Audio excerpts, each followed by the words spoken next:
Well, I'm delighted to say that for another podcast this week, we're going to be looking at a slightly different subject in the church. We're going to be looking at recent events that we've seen. And with me on the Godcast this week are three Church of England priests. And rather than me introduce them, I'm going to invite them to introduce themselves so we get the titles and their locations correctly. So, Father Luke, let's start with you. Welcome to the Godcast. Thank you, Father Alex. Nice to be back here. I'm reminded of the words of a friend of mine in the priesthood who said that priests are a bit like manure, that when you spread them abroad, they can be useful, but when you heap them up together, they create a stink. So I'm hoping we can create a good stink this morning.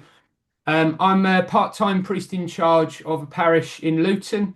My parish is predominantly Muslim of Kashmiri and Bengali heritage, which will be relevant to what we're talking about today. And I'm also a part-time theologian, looking at some issues around social class, politics, liberation, those kinds of things, and the doctrine of the Holy Spirit. Oh, it's lovely to be here with you this morning. Thank you, Luke. Likewise, and Chantal, Reverend Chantal, lovely to welcome you to first time guest, but we know each other quite a bit, don't we? So Yeah. please introduce yourself. Thanks, Alex. So I'm Reverend Chantal Noppen. I'm based in the northeast, on the coast in a pit village called Hordon.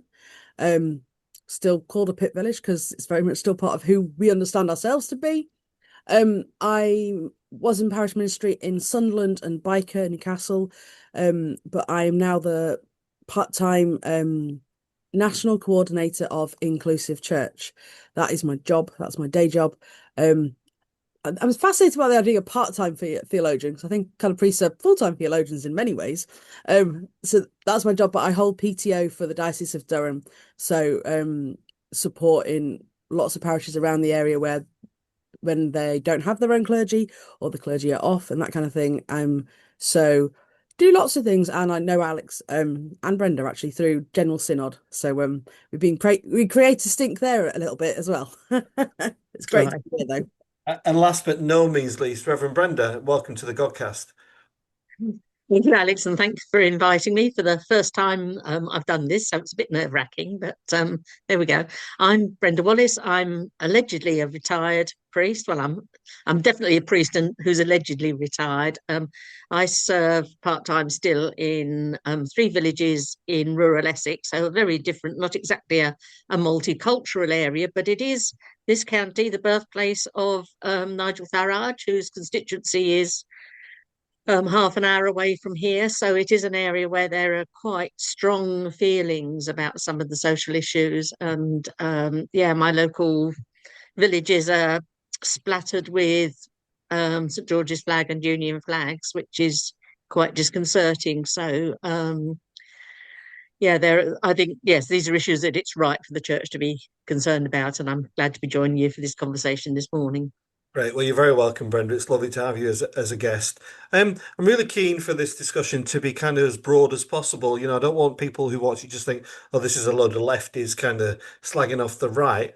I want it to Hmm. be kind of, because I think one of the things, and Chantal, you'll definitely recognize this as inclusive churches, that, being an inclusive priest is to welcome everybody to the table, whether you're far right, far left, or whatever. But so I hope people pick up that we're not just here to kind of, I see Father Luke's got his Unite flag in the background.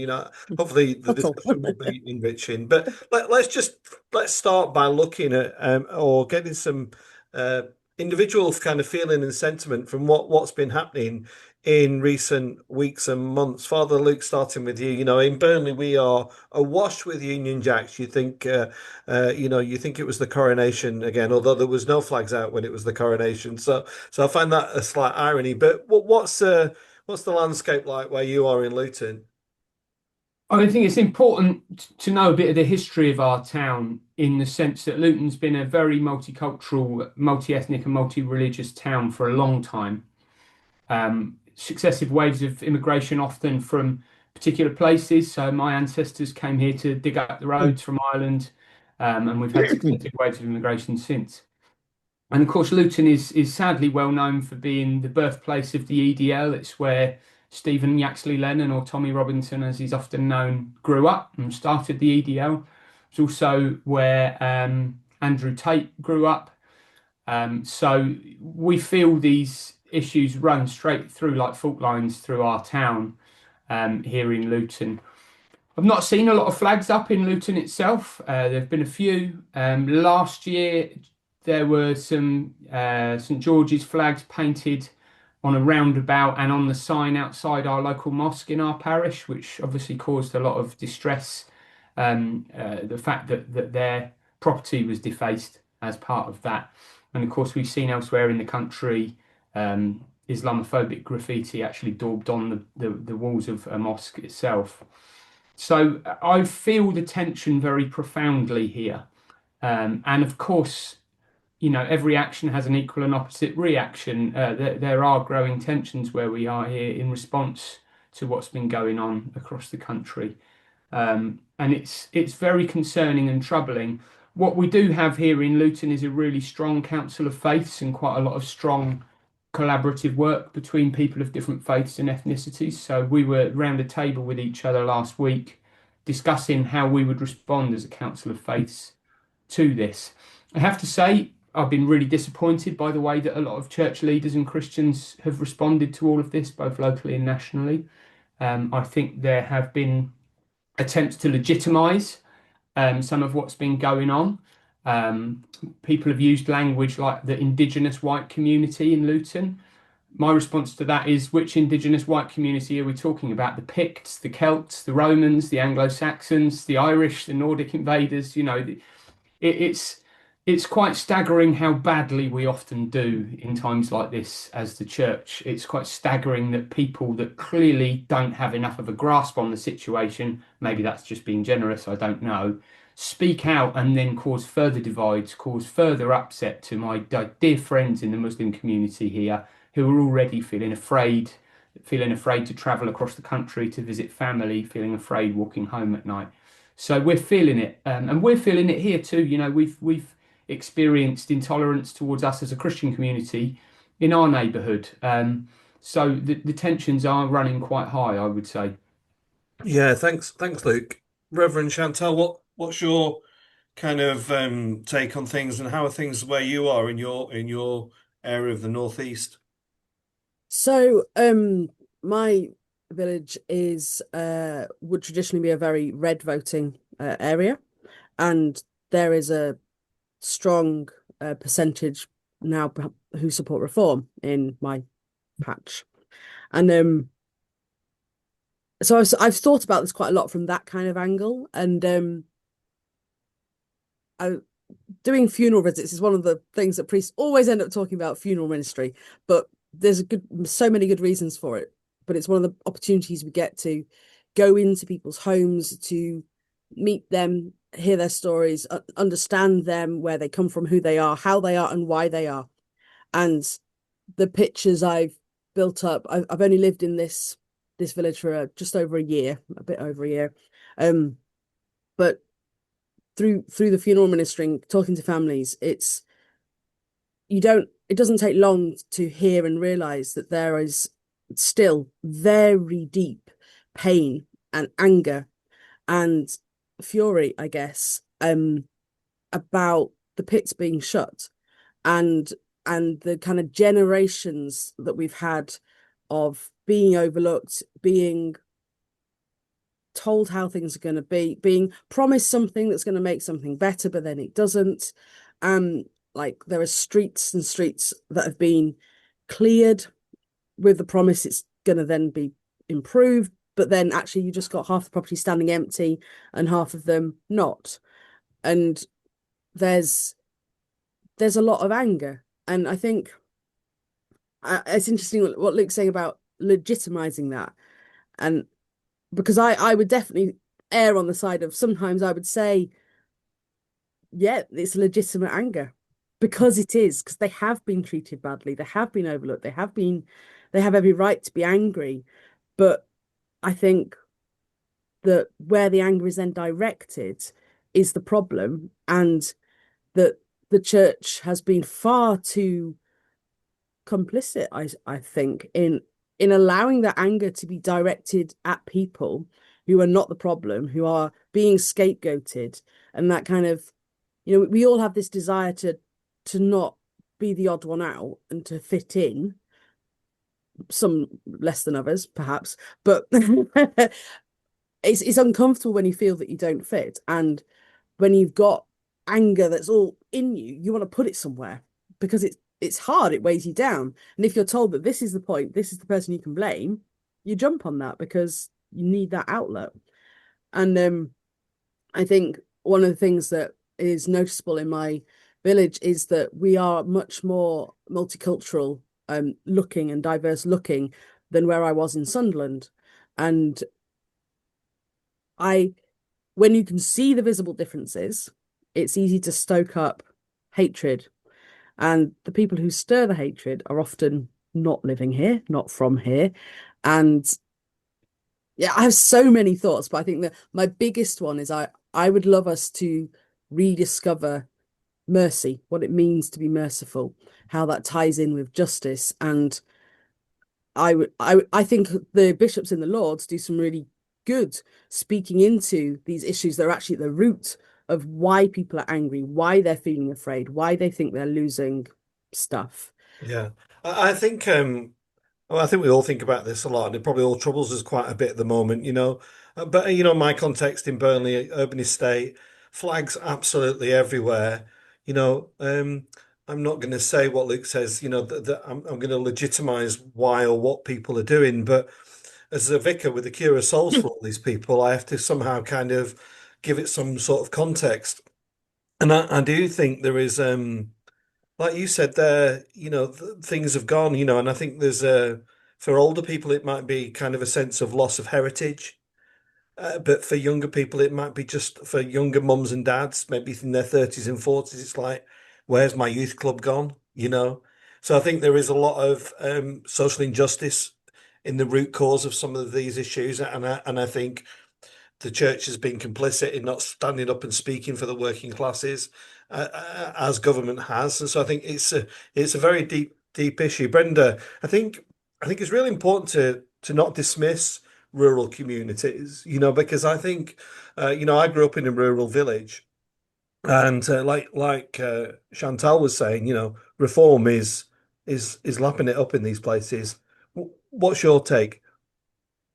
I think one of the challenges we have in rural areas is that we're not multicultural. So people are talking out of ignorance. You know, their neighbours are white, middle class people, not all middle class, but you know, people don't have experience of GMH people as neighbours, friends, people they socialise with.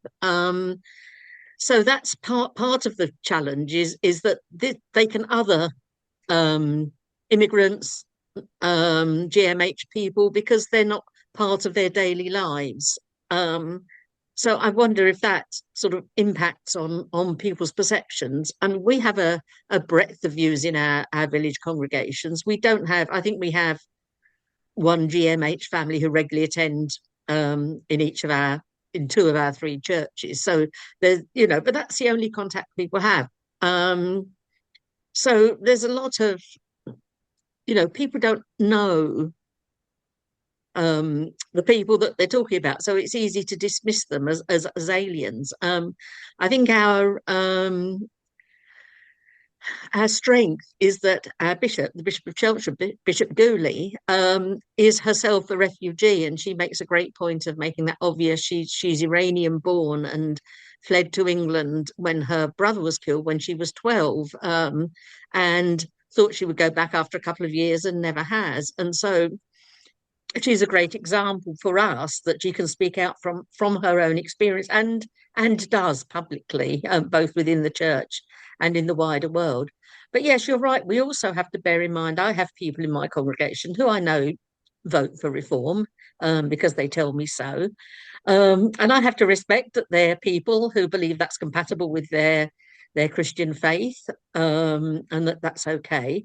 But also, I'm not afraid to challenge it. And I've had somebody walk out of the sermon because he thought I was being too political. And that's fine in a way, because at least he was listening and thinking about it. Now he doesn't walk out, but he'll challenge me over coffee and we can have a dialogue. Yeah. We're not going to agree, but I think you know, it's a way of showing and saying that yes, these are different views. How do we make this compatible with Yeah. what we see of Christ in the Gospels? Yeah. Father Luke, what should our response be to people such as Tommy Robinson and Katie Hopkins, who are almost trying to pilfer Christianity away from the institution? I mean, it's kind of, it seems to be one of their key strap lines. This is a Christian country. Well, I made a social media point recently where I said I'm glad it is, because if it wasn't, my church would be on its arse, because it's full of multicultural people from America, Hong Kong, Nigeria, Latvia, Poland. What should our response be to the leaders of the right wing idea that this is a Christian country? I mean, any of us who have a cursory look at history will know this is not a new strategy being used by people on the right-hand side of the aisle in politics. Um, to give an illustration, Tommy Robinson created a huge amount of upset, which resulted in threats and all sorts when a United Reformed Church building in Luton was being sold to a Muslim organisation. He suggested that it was being turned into a mosque. I'm not sure that's actually quite correct, but it created huge tensions and a real kind of pile-on and a lot of hatred towards the Muslim community in Luton, because it followed this rhetoric of we're being taken over, we're losing our Christian heritage, we're losing this church building, and it's being turned into a mosque. Now, the reality was that church building hadn't been used in years because nobody went. So my question to all of those that are wanting to make a big deal of our this being a Christian nation and standing for Christian principles. Well, first and foremost, I'll look forward to seeing you on Sunday morning then. I'll look forward to you volunteering to mow the churchyard so that I don't have to do it. Where are all these people? And I have to say, I found it fascinating that in a recent interview, Tommy, now who is claiming to be a Christian, quoted the Quiet Revival report, which is suggesting that some huge percentage of young people are now apparently attending church every week. Where these young people are, I don't know, because they're not attending any of the churches that I've seen, and there's some major questions over how that research was done. So I think that it's not difficult to start picking holes in this whole argument about our Christian heritage. So that's the one hand. Second hand, I'd say, what Christian heritage are we talking about? Are we talking about the Christian heritage that justified the transatlantic slave trade? Are we talking about the Christian heritage that justified settler colonialism, which actually, by the way, is probably the reason why we have such a multicultural society now, whether you like that or not? Are we talking about the Christian heritage which has promoted violence against LGBTQ people? Which Christian heritage is it we're talking about? Are we talking about the Christian heritage based on the Hebrew prophets that promotes the welcome of the stranger, that says God's on the side of the poor and the alien? There isn't a Christian heritage. There's no such thing as a Christian heritage. There are multiple Christian heritages. So we want to get a bit more specific about which Christian heritage it is that we're talking about here, right? As for whether we're a Christian nation or not, I mean, in name we have been for some time, but a lot of really dreadful stuff was perpetrated under that name. So I really don't believe that there are honest motives behind this claim for Christianity. If we're a Christian nation, surely we should be holding all our wealth in common and telling all the rich people to give up all of their money and give it to the poor. That's Christian teaching, right? It's in my Bible. I don't know about yours. And that's the key, isn't it? Because like people say Christian country and it's what Christian country, what is it do you mean? And which bits of the Bible? Because it's only bits. And the Bible has everything, it covers everything. And that kind of I love that kind of which Bible are you using? Oh, this heavily redacted version where you're just ignoring things like the Beatitudes and Jesus, everything, who Jesus was, how Jesus was. And I thought that being Christian was meant to be about emulating Christ. and trying to follow the example that we're shown in Jesus. And that, exactly as you say, the clothing the naked, binding up the broken hearts, looking for the vulnerable, supporting them, the widows, the orphans, all of those given a place at the table. And I was reflecting on this a bit last night and around the amount of healing that Jesus brings and how those healings, what they're about. And there's always consent. There's always him meeting them in their need.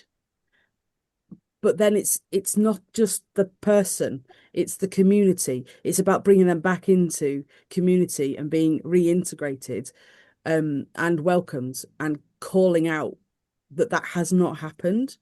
And I think, what do we mean by Christian country? Because churches don't always get it right. So it's not necessarily, well, if you don't go to church, you can't be a Christian. But there is something in that being in a community of believers is how you keep your belief real. It's how you're held accountable. And if you don't go to church and don't hear those scriptures about blessed are the poor, blessed are the meek, feed them, clothe them, help them, support them, what are you looking at? What are you listening to? And if you can't be recognized by your actions because they're not speaking of love and justice and mercy and grace, what is this Christianity that you're referring to?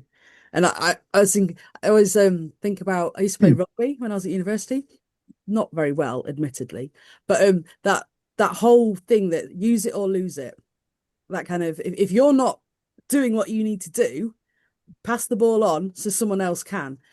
And I think we see a lot of that with churches. No one wants to be the priest who has to shut a church, No, but I agree. it's not that simple. I think, Brenda, just before I come to you, I just wanted to just make this point, about this kind of, I think, personally, I think the church sometimes gets entwined in kind of corporate and secular stuff. We've had recent discussions in our church about visions.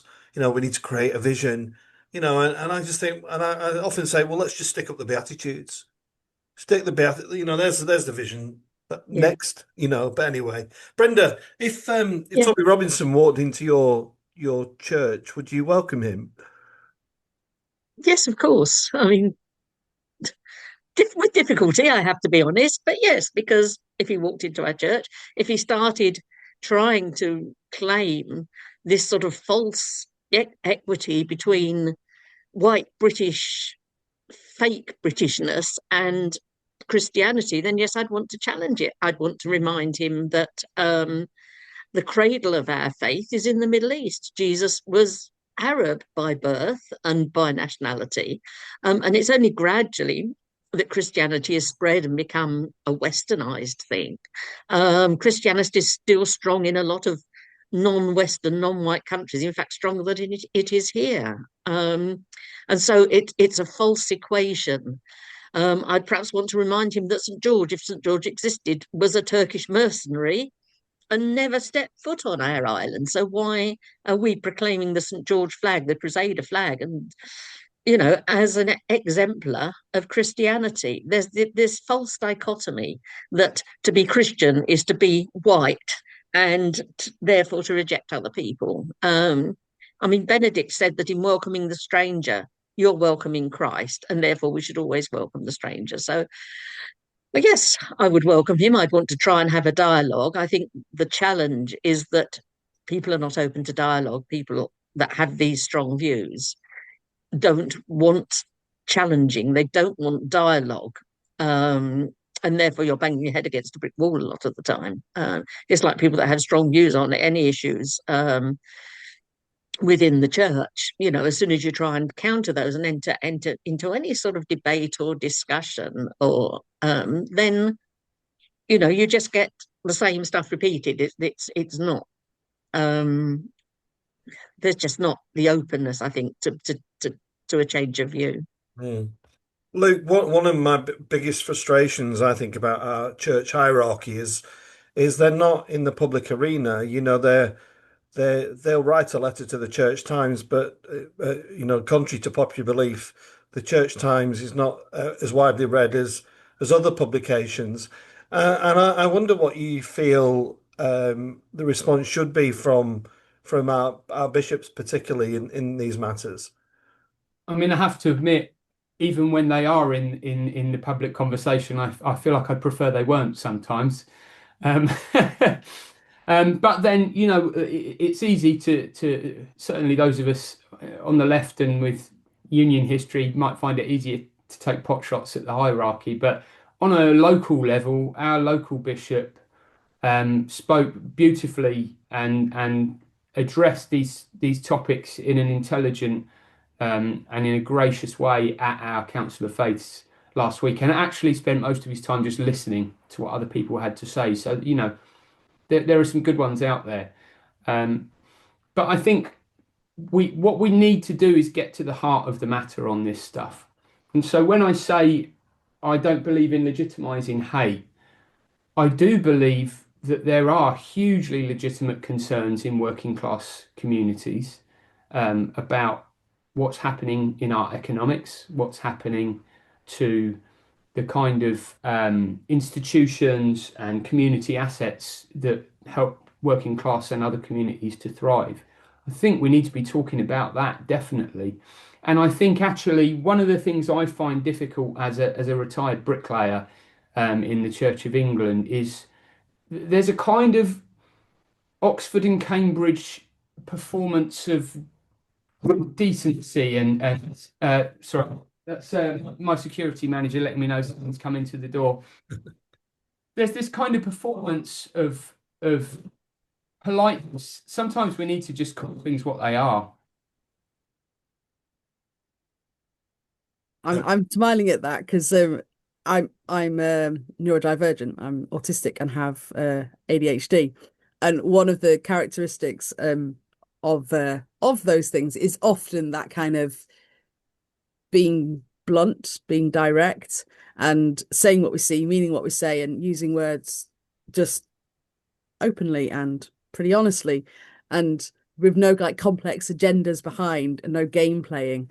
And yes, that is not a comfortable fit being like that in the Church of England, which is dominated by this middle class mentality of stiff upper lip, no real emotions, and everything being a game and a facade that has to be held. Whereas, you know, so when I finished training, I was sent for my curacy to Biker. Before I trained, I didn't really understand that there's these different factions of ministry, but they pulled a blinder sending me to Biker because estates ministry was the home I didn't know I needed. And that kind of straight talking, real stuff that you get from working class and deprived communities where if something's wrong, they'll tell you. And if they're annoyed at you, they'll tell you. And someone like me, who's half Dutch and autistic, that's grand. We know where we're at. If we disagree, we'll have it out. But there isn't the game playing, there isn't the bitchiness and the going behind someone's back. There isn't the two-facedness. You know. And then you're like, all right. And I love that. And I wish the world was more like that and less kind of, oh well, to make it, you have to be able to fake it, and faking it has to look like this. One of the things that I didn't get called to speak in the working class debate in February, but one of the things I wanted to say is we have this inbuilt thing in the Church of England that proper coffee is good coffee, is filter coffee. That stuff you put in a coffee pot with a cafetiere and stuff, or a filter. Whereas instant coffee is rubbish. And proper Christians, good churches have good coffee. And it's like, but if you work in estates and deprived communities, instant coffee is really popular. Doesn't make these people lesser. It's a different drink. That's fine. Why do we assume that one is good and one is bad? Like it's a false equivalence. And the attitude towards coffee, I think, is really, really telling of who we are and what we think matters and where we put our value. So I yeah. think that makes me a class traitor. I'm a bit of a coffee snob, I'm afraid. Yeah. Well, Ditto. I'm afraid I am too, but there you go. we drifted into the working class I'm debate. irredeemably Go on, I'm Brenda. irredeemably middle class. I'm afraid it's what I was brought up in. But I just want to sort of question this thing about, oh, it's, the bishops haven't spoken out. Well, I mean, firstly, our bishop, and I'll wave the flag for her again, has. But also, I'm not sure people take that much notice of bishops, to be honest, at a local level. You know, the bishop can speak out, they can put something on the Dawson website. Who's listening to that? What people are listening to is people like us locally in our churches.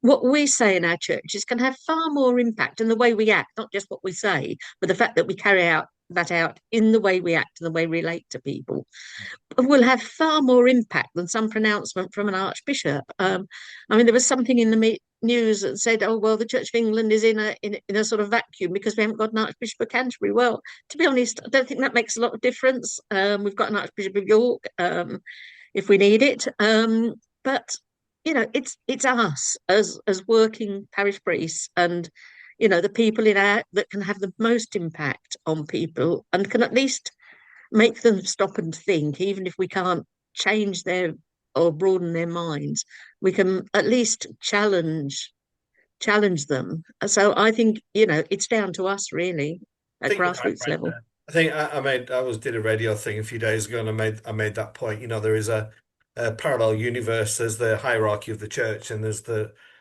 on the ground boots on the terraces kind of approach as well.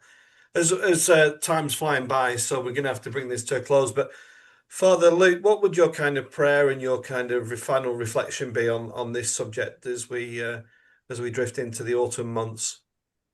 Solidarity. That's what we need. In the church across our nation, across the world at the moment is my prayer is that God's Spirit helps us recognize one another's humanity in all of its lived reality. That kind of deep solidarity where we really care for those who are different to us when they've nothing to offer us. There's so much dehumanizing of people, so much treating people like objects, treading all over them, talking about them like they're not there. I think what we really need is to re-encounter our neighbours. You know, and that's a struggle in my parish. You know, my lad's the only Christian in his school, and he gets the raw end of that sometimes. You know, that goes for everybody. Is that we need to work out how to build solidarity. And actually, if you look at most of the faith traditions of the world, they speak about that kindness towards neighbour, the golden rule, all of that stuff. I think more of that, please God. Mm. And Reverend Chantal, maybe a word of encouragement to Christians who might be listening or watching this, how they might respond. Oh, I wasn't expecting to change the question on me. Sorry. That's Well, all right. I think hope and to understand that it's not naive stupidity to believe things might get better and could be better, and to where we see hope and grace and examples of love and mercy to water that ground and to shine a light on it and bring it out into the light further and go, come on, let's see this. Because I think, as Brenda was saying, I would go further, in fact, and say that the people who come to church who believe in love and justice and mercy and dialogue and grace, they're going to have much more impact than I could ever have. It doesn't matter how long I've spent on a sermon, like it's how I say hello to them at the door that really matters. And it's the witty aside that I just dropped in I hadn't meant to say that sits with them. And I lived with a nun back at uni for a while, and she used to say that for some people, you are the only Bible someone will ever read. And that means that how we live is what matters. And it's good to have our priests doing good jobs, yes, absolutely. But there are far more people who come to church, and there are far more Christians than there will ever be priests. I'm not saying that priests aren't Christian, just to be clear, but that helping people see and believe that they matter, that their way of living out their faith matters, that the way they love their neighbours matters. And that's how you change the world. It's how you treat people that you meet day to day and love them that will change the world. I think that's an important thing to say. You know, quite often in our church, once people have received communion, they get the coats on and they they go and start preparing the tea and biscuits. When actually, there's a really fundamental part of the Mass, which is the very end bit, isn't it, where we say, go in peace to love and to serve the Lord. And I try and say that um, with such a warmth and feeling, because that's what I want them to do. I want them to go and love and serve, serve Jesus outside of the walls of the church. Brenda, the final word to you. You've had an opportunity Well, to consider both I, comments. yeah, I just want to endorse, totally agree with what Chantal says. It's not just clergy, it's everybody in the church. And I think we need to mirror that Christian message that of God's love. That, I mean, it's a cliche, but God does love everyone. God loves people, whatever their race, whatever their color, whatever their culture. God loves the Tommy Robinsons of this world. We have to accept that, and we have to show that in the way that we live as Christians. At the church door, out and about in our communities, we have to demonstrate that and not just talk about it. And just encourage other people to be respectful. That in welcoming this, I go back to Benedict, in welcoming the stranger, we are welcoming Christ. Wonderful, a great way to end the podcast. Thank you all so much for coming on.